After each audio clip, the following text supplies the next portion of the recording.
러시아 모스크바의 한 병실. 산소 마스크를 쓴 여성이 조용히 숨을 내쉽니다. 그 순간 흐르는 익숙한 멜로디. 놀랍게도 병실 안 모든 이들이 눈물을 흘리기 시작합니다. 그들이 듣고 있는 건 한국의 한 노래.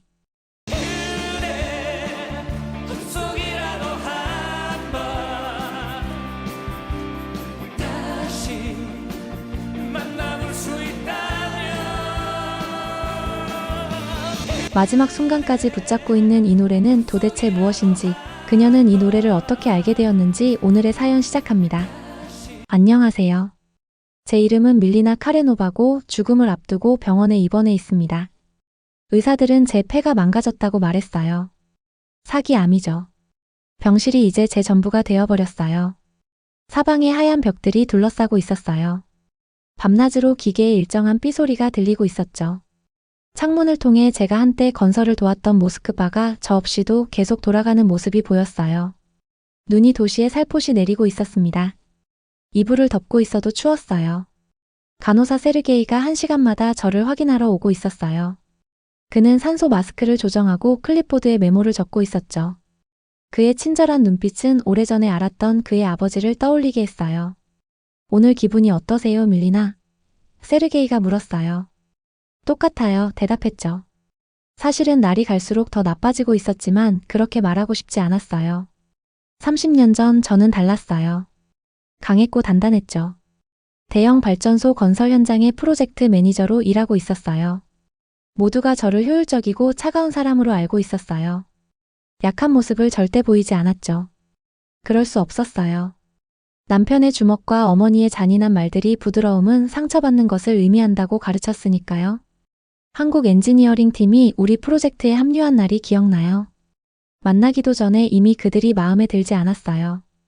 그들의 작업은 너무 완벽하고 정확해 보였죠. 생기가 없는 것 같았어요.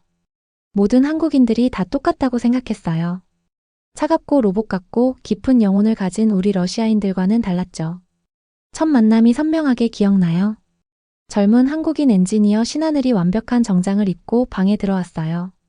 주름 하나 없고 머리카락 하나 흐트러짐 없이요.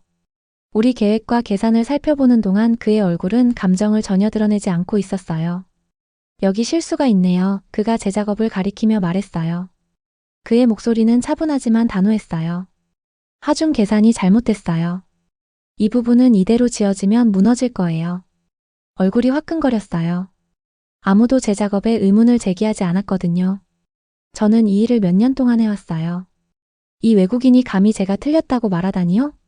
살펴보겠습니다. 얼음처럼 차가운 목소리로 말했어요. 하지만 속으로는 화가 나고 창피했어요. 회의가 끝난 후 서둘러 서류를 모았어요. 얼마나 화가 났는지 누구에게도 들키고 싶지 않았거든요. 하지만 하늘이 다가왔어요. 더 많은 비판을 예상했는데 그는 이상한 것을 내밀었어요. 그의 워크맨과 헤드폰이었죠. 한국 음악 들어보신 적 있으세요? 그가 물었어요. 이제 그의 목소리가 달랐어요. 더 부드럽고 거의 따뜻하게 들렸어요. 그냥 지나칠 뻔했어요. 한국 음악에 왜 관심을 가져야 하죠? 하지만 그의 눈빛에 뭔가가 있어서 멈췄어요. 헤드폰을 바닥 위에 꽂았죠. 흘러나온 노래는 김영용의 다시 사랑할 수 있다면이었어요.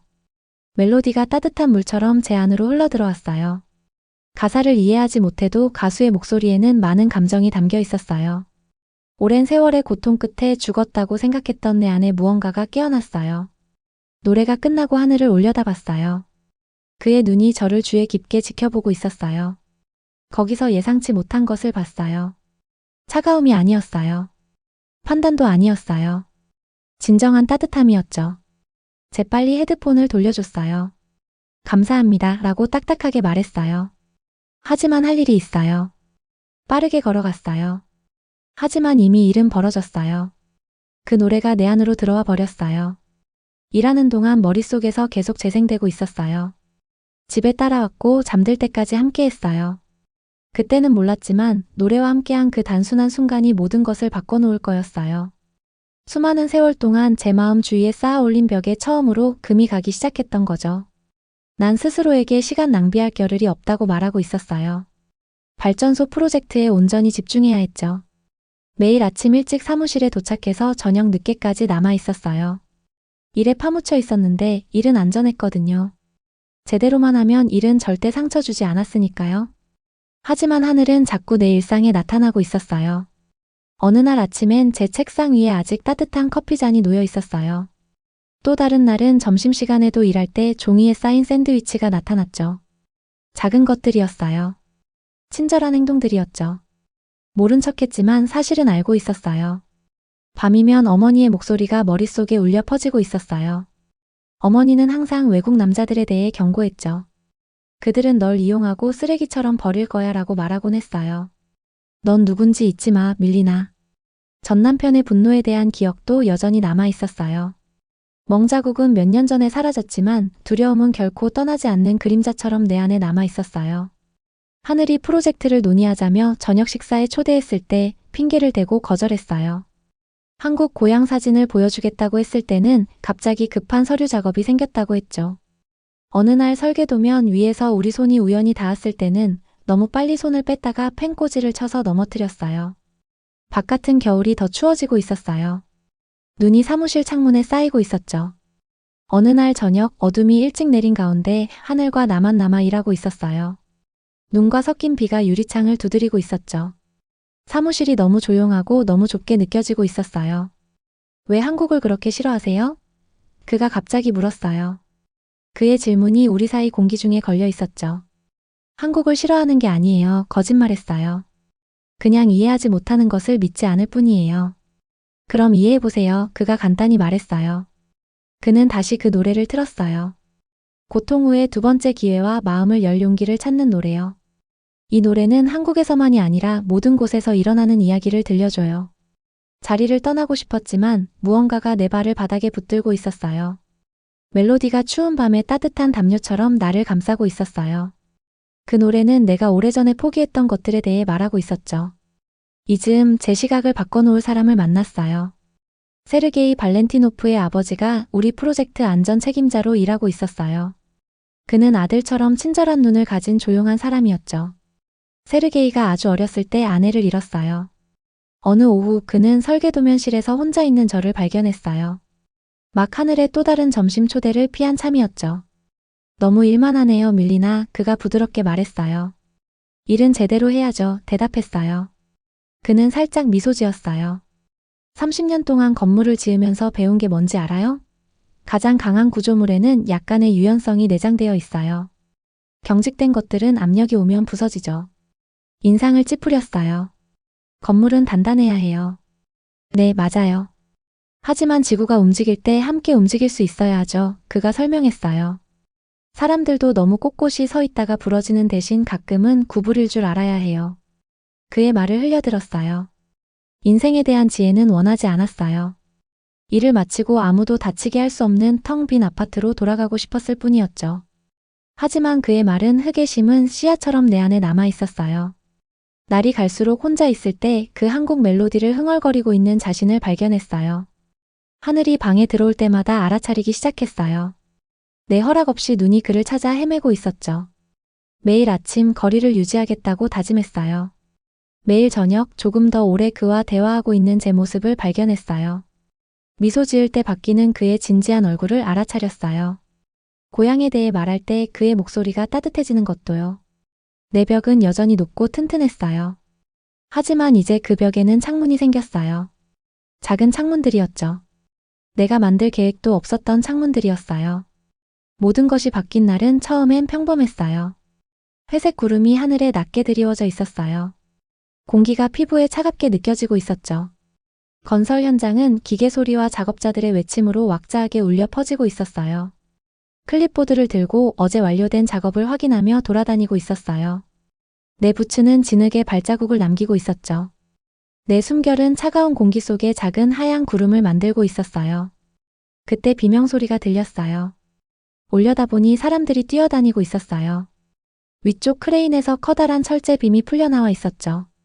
그 빔이 거대한 추처럼 공중을 휘둘러대고 있었어요. 바로 3명의 작업자들이 공포에 얼어붙어 있는 위쪽이었어요. 제가 경고를 외칠 시간도 없이 하늘을 봤어요. 그는 위험에서 도망치지 않고 위험을 향해 뛰어가고 있었어요. 러시아어와 한국어가 섞인 말을 외치고 있었죠. 그가 2명의 작업자를 안전한 곳으로 밀어내는 것을 지켜봤어요. 빔이 끔찍한 소리를 내며 떨어졌어요. 먼지가 공기 중에 가득 찼어요. 순간 심장이 멎을 것 같았어요. 먼지가 걷히자 하늘이 바닥에 누워있는 것이 보였어요. 빔이 그의 다리를 깔아뭉개고 있었어요. 무언가에 베인 옆구리에서 흘러나온 피가 그의 흰 셔츠를 적시고 있었죠. 바로 그 순간 내 안의 모든 것이 바뀌었어요. 한국인들에 대한 모든 생각, 모든 벽, 모든 두려움. 그것들은 유리처럼 산산조각 났어요. 가슴이 너무 세게 뛰어 목구멍까지 느껴질 정도로 그에게 달려갔어요. 우리는 병원에 갔어요. 지금 내가 죽어가고 있는 바로 이 병원이었죠. 의사들이 그의 부러진 다리를 고치고 옆구리를 꿰맬 동안 몇 시간이고 그의 침대 옆에 앉아 있었어요. 그가 맞은 약 때문에 잠든 동안 그의 코트 주머니에서 워크맨을 찾았어요. 헤드폰을 끼고 그 노래를 틀었어요. 그의 창백한 얼굴을 지켜보는 동안 다시 사랑할 수 있다면이 내 귀를 가득 채우고 있었어요. 처음으로 음악이 정말 내 마음에 들어오도록 놔뒀어요. 한국어를 이해하지 못했지만 가사를 들었어요. 하지만 어쨌든 이해했어요. 그 노래는 고통과 치유 그리고 기회를 잡는 것에 대해 말하고 있었어요. 하늘이 눈을 떴을 때 그는 내가 그의 헤드폰을 끼고 있는 걸 봤어요. 작은 미소가 그의 입술에 맺혔어요. 듣고 있네요. 그가 약한 목소리로 속삭였어요. 점점 좋아지고 있어요. 조용히 인정했어요. 그날 밤 새로운 무언가가 시작됐어요. 그가 병원 침대에 누워있고 제가 그 옆 의자에 앉은 채 아침이 올 때까지 대화를 나눴어요. 그는 서울에 있는 가족에 대해 말했어요. 저는 모스크바에서 자란 이야기를 했죠. 그는 한국 음식과 전통에 대한 이야기를 들려줬어요. 저는 러시아의 겨울과 여름을 설명했죠. 천천히 한국인들에 대한 내 감정이 방패였다는 걸 깨닫기 시작했어요. 새로운 사람과 가까워지는 것을 막기 위한 방법이었던 거죠. 하늘은 단순히 한국인이 아니었어요. 그는 용감하고 친절하며 사려 깊었어요. 적은 결코 그의 문화가 아니었어요. 적은 내 두려움이었죠. 이어진 몇 주는 우리 둘을 시험했어요. 어머니는 우리의 커져가는 우정에 대해 알게 되었고 매우 화를 냈어요. 이 외국인과 시간을 보낸다고? 사람들이 뭐라고 생각하겠니? 내 아버지가 얼마나 부끄러워하실까? 그 말들이 아팠지만 예전만큼 아프지는 않았어요. 직장에서 사람들은 하늘과 제 사이의 변화를 알아챘어요. 우리가 함께 점심을 먹기 시작하자 몇몇은 호기심 어린 눈으로 지켜보고 있었어요. 다른 이들은 퇴근 후 우리가 함께 걸을 때 손으로 입을 가리며 수군거렸죠. 일부는 내 피를 끓게 만드는 한국인에 대한 불친절한 농담을 했어요. 하지만 우리는 동맹자도 찾았어요. 세르게이의 아버지가 우리의 가장 강력한 지지자가 되었어요. 그는 우리가 프로젝트에서 함께 일할 이유를 만들고 있었죠. 다른 사람들이 우리의 우정에 의문을 제기할 때면 우리를 변호해 주었어요. 어떤 다리는 건설할 가치가 있어 그가 어느 날 저에게 말했어요. 양쪽 기슭이 너무 멀어 보일 때조차도 말이야. 매일 새로운 도전이 찾아왔어요. 언어나 문화 때문에 서로를 오해할 때도 있었어요. 제 과거는 우리가 너무 가까워질 때마다 저를 멀어지게 했죠. 하지만 매일 새로운 발견도 있었어요. 하늘의 웃음소리, 종이약 접는 법을 가르쳐주는 그의 부드러운 방식, 제가 마침내 고통스러운 과거의 조각들을 나눌 때 그가 진정으로 귀 기울이는 모습이요. 전 결코 건너지 않을 거라고 생각했던 다리를 건너고 있었어요. 그리고 놀랍게도 더 이상 두렵지 않았어요. 여름은 오래된 사진처럼 서서히 바래고 있었어요. 초록 잎들이 황금색으로, 그 다음엔 빨간색으로, 그리고 갈색으로 변해가고 있었죠. 발전소 프로젝트는 최종 마감일을 향해 나아가고 있었어요. 하늘과 저는 이제 거의 매일 함께 일하고 있었어요. 우리는 서로 리듬을 찾았죠. 항상 말이 필요하지 않을 정도로 서로를 이해하고 있었어요. 더 이상 그를 한국인 엔지니어라고 생각하지 않았어요. 그는 그저 하늘이었죠. 내 친구였어요. 아마도 그 이상이었을지도 모르겠어요. 비록 우리 중 누구도 그것에 대해 소리내어 말하지는 않았지만요. 그러다 건설 현장에서 이상한 일들이 일어나기 시작했어요. 장비가 아무 이유 없이 고장나고 있었어요. 중요한 물품들이 잘못된 수량으로 도착하고 있었죠. 어느 날 아침 잠겨있던 사무실에서 중요한 문서들이 사라진 것을 발견했어요. 누군가 우리 프로젝트가 실패하기를 바라고 있었어요. 그리고 제가 한때 한국과의 협력에 반대 의견을 냈었기 때문에 사람들은 의심스러운 눈으로 저를 바라보기 시작했어요. 오늘 이사가 당신을 쳐다보는 표정 봤어요? 어느 오후 세르게이의 아버지가 물었어요. 그의 걱정스러운 눈빛이 목소리와 딱 맞았어요. 고개를 끄덕였어요. 하루 종일 그 차가운 시선이 저를 따라다니는 걸 느꼈거든요. 최악의 날은 하늘과 제가 특별 회의에 불려갔을 때였어요. 방이 너무 덥고 좁게 느껴지고 있었어요. 어두운 정장을 입은 중요한 사람들이 긴 탁자 주위에 앉아 있었죠. 그들의 얼굴은 돌처럼 보였어요. 방에 공작이 있었습니다. 대표이사가 말했어요. 누군가 한국과의 이 협력이 성공하길 원하지 않고 있습니다. 계획과 물품에 접근할 수 있는 누군가 말이죠. 그의 눈이 저와 하늘 사이를 오가고 있었어요. 방 안의 침묵이 무거운 무게처럼 우리를 누르고 있었어요. 저는 항상 이 프로젝트에 충실했습니다. 심장이 빠르게 뛰고 있었지만 목소리는 침착하게 말했어요. 네, 한때 한국 엔지니어들과 일하는 것에 대해 의구심이 있었습니다. 제가 틀렸어요. 그들의 작업은 훌륭했습니다. 하늘을 바라본 다음 다시 이사들을 바라봤어요. 이 방의 공작은 두려움에서 비롯됩니다. 저도 한때 그 두려움을 잘 알고 있었어요. 하지만 두려움은 좋지 않은 건물을 만들죠. 조사는 몇 주 동안 계속됐어요. 경비원들이 우리가 들어가고 나올 때 가방을 확인하고 있었어요. 일하는 동안 카메라가 우리를 지켜보고 있었죠. 친절했던 사람들은 이제 복도에서 우리를 피하고 있었어요. 하늘은 조용해졌어요. 그의 눈빛에서 밝음이 사라졌어요. 아침에 더 이상 커피를 가져다 주지 않았어요. 퇴근 후 산책을 더 이상 제한하지 않았죠. 우리는 책상이 불과 몇 걸음 떨어져 있었지만 우리 사이의 거리는 점점 멀어지고 있었어요. 어느 날 저녁 빗줄기가 사무실 창문 밖으로 쏟아지고 있었어요. 다른 모든 사람들은 집에 갔죠. 하늘이 혼자 도면을 보고 있는 것을 발견했어요. 실제로는 보는 것이 아니라 그저 바라보고만 있었죠.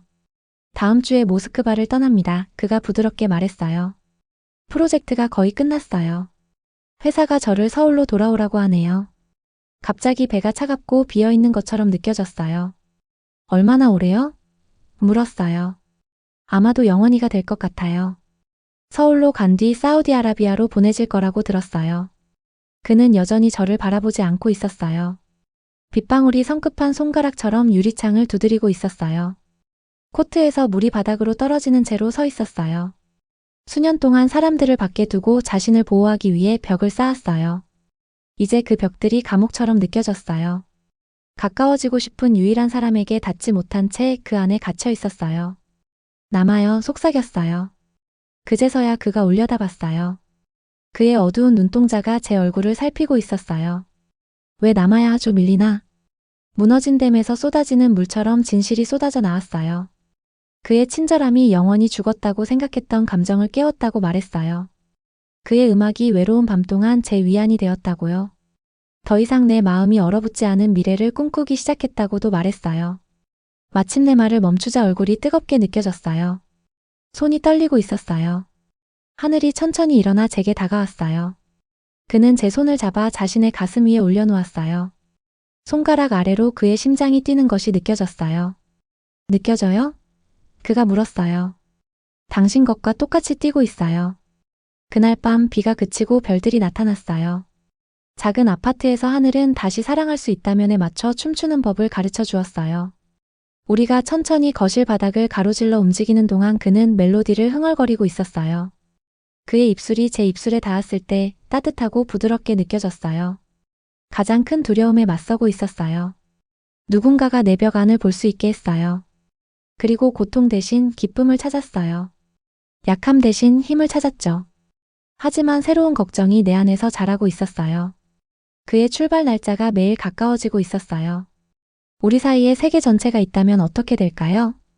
다음 며칠은 너무 빨리 지나갔어요. 평생의 순간들을 몇 시간 안에 담으려고 노력했어요. 발 아래서 가을잎이 바스락거리는 모스크바 공원을 걸었어요. 강가 근처 작은 카페에서 뜨거운 차를 마셨죠. 그의 작은 카메라로 함께 사진을 찍었어요. 저녁에는 낡은 소파에 가까이 앉았어요. 그는 서울에서의 어린 시절 이야기를 들려주었어요. 동네에서 가장 맛있는 김치를 만드셨던 할머니 이야기, 점심시간까지 울었던 첫 등교일 이야기, 나라들을 연결하는 다리를 짓고 싶었던 꿈 이야기요. 저도 제 이야기를 나눴어요. 아버지가 돌아가시기 전에 함께 열매를 따던 이야기, 얼어붙은 연못에서 스케이트 타는 법을 배웠던 이야기, 세대를 넘어 지속될 건물을 만들고 싶었던 꿈 이야기요. 미래에 대해 이야기하지 않으려고 노력했어요. 곧 우리를 갈라놓을 수천 마일에 대해, 러시아와 한국 사이의 비싼 전화 요금에 대해, 도착하는데 몇 주가 걸릴 편지들에 대해서요. 하지만 시간은 우리를 위해 멈추지 않았어요. 매일 아침 해가 뜰 때마다 이별이 가까워지고 있었어요. 누군가를 사랑한다는 것은 기쁨과 함께 고통을 받아들이는 것을 의미한다는 걸 이해하기 시작했어요. 사랑이 깊을수록 받을 수 있는 상처의 크기 또한 커지는 법이었죠. 함께하는 마지막 밤 하늘은 제게 워크맨을 주었어요. 기억하세요. 그가 제 손에 워크맨을 놓으며 말했어요. 우리가 다시 만날 때까지. 저는 아버지의 오래된 회중시계를 그에게 주었어요. 시간이 우리를 다시 만나게 할 거예요. 비록 그걸 믿는지 확신하지 못하면서도 그렇게 말했어요. 새벽이 하늘을 분홍색과 금색으로 물들릴 때까지 서로를 안고 있었어요. 사랑이 주는 기쁨만큼 대가도 따라오게 마련이었죠. 하지만 이른 아침빛 속의 하늘의 얼굴을 바라보며 대가를 몇 번이고 다시 치를 것이라고 생각했어요. 그의 비행기는 화요일 아침에 떠났어요. 공항에는 가지 않았어요. 그가 떠나는 모습을 볼 수 없었거든요. 우리는 편지를 쓰고 가능할 때 전화하기로 약속했어요. 언젠가 서로를 방문하는 것에 대해 이야기했죠. 우리 사이의 거대한 세계에 비하면 작아 보이는 큰 꿈이었어요. 아파트로 돌아와 조용히 앉아 있었어요. 그의 냄새가 아직도 소파 쿠션에 남아 있었어요. 그가 차를 마셨던 컵이 아직 싱크대에 놓여 있었죠. 모든 것이 그를 떠올리게 하고 있었어요. 더 잘 알았어야 했어요. 국가 간의 사랑은 잘 이루어지지 않아요. 돌봐야 할 아픈 어머니가 있었고 방해 공장 문제로 인해 일에도 집중해야 했어요. 하늘은 한국에서 그를 기다리는 삶이 있었죠. 우리가 이 관계를 잘 해낼 수 있다고 생각한 건 어리석었어요. 그래서 제가 가장 잘 아는 일을 했어요. 벽돌 하나씩 다시 벽을 쌓아 올렸어요. 첫 번째 편지가 도착했을 때 한 번 읽고 상자에 넣었어요. 두 번째 편지가 왔을 때 그것도 상자에 추가했죠. 곧 옷장 구석에 밀어넣은 그의 말들을 모아둔 컬렉션이 생겼어요. 그의 전화는 무시하기 더 어려웠어요. 그의 목소리는 제가 잊으려 했던 모든 것을 되살리고 있었어요. 몇 개월 후에 번호를 바꿨어요.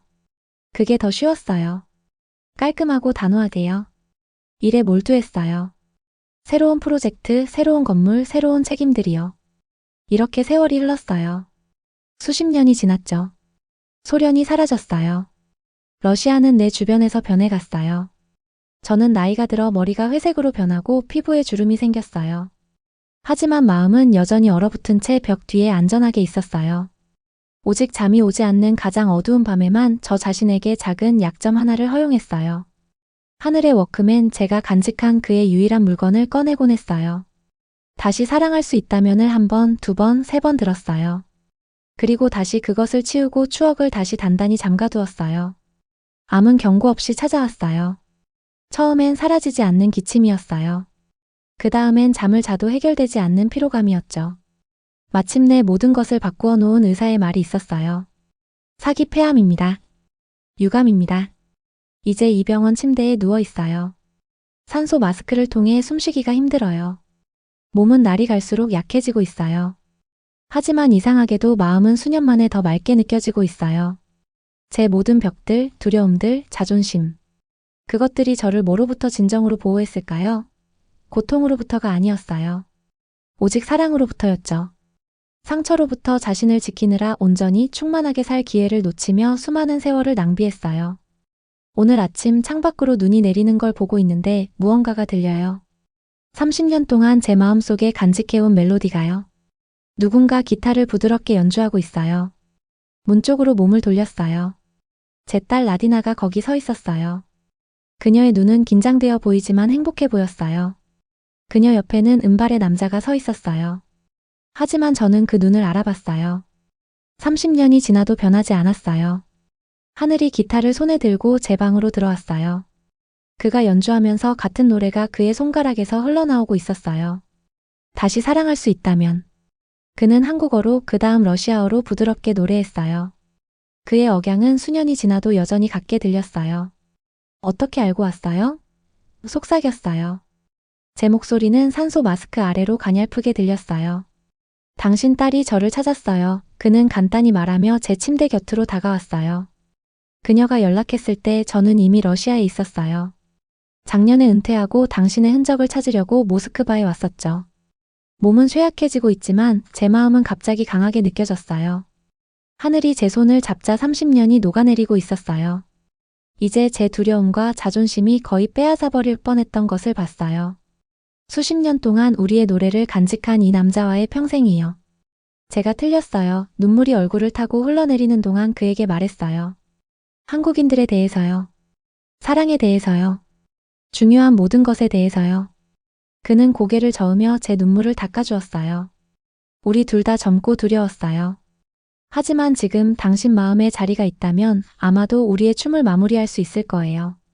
이어지는 날들, 제 몸은 더욱 약해지는 동안 제 영혼은 더 강해지고 있었어요. 하늘은 매일 방문했어요. 때로는 기타를 연주했고, 때로는 저에게 책을 읽어주었어요. 자주 그냥 조용히 제 손을 잡고 있었죠. 이 암에서 살아남지는 못할 거예요. 하지만 이 마지막 날들에 30년 전에 알았으면 좋았을 진실을 찾았어요. 두려움이 진짜 병이었어요. 가능성이 자라기도 전에 그것을 갉아먹어버리는 거죠. 매일 밤 하늘의 손을 잡고 우리의 노래가 부드럽게 연주되는 가운데 잠에 빠질 때 제 여정을 완성했다는 걸 알고 있었어요. 꼭 무언가 큰 일을 해내야만 위대한 인생이라고 저는 생각하지 않아요. 어떤 이들은 단지 너무 늦게 마음을 열기도 하는 게 바로 세상이란 걸 깨닫게 되었죠.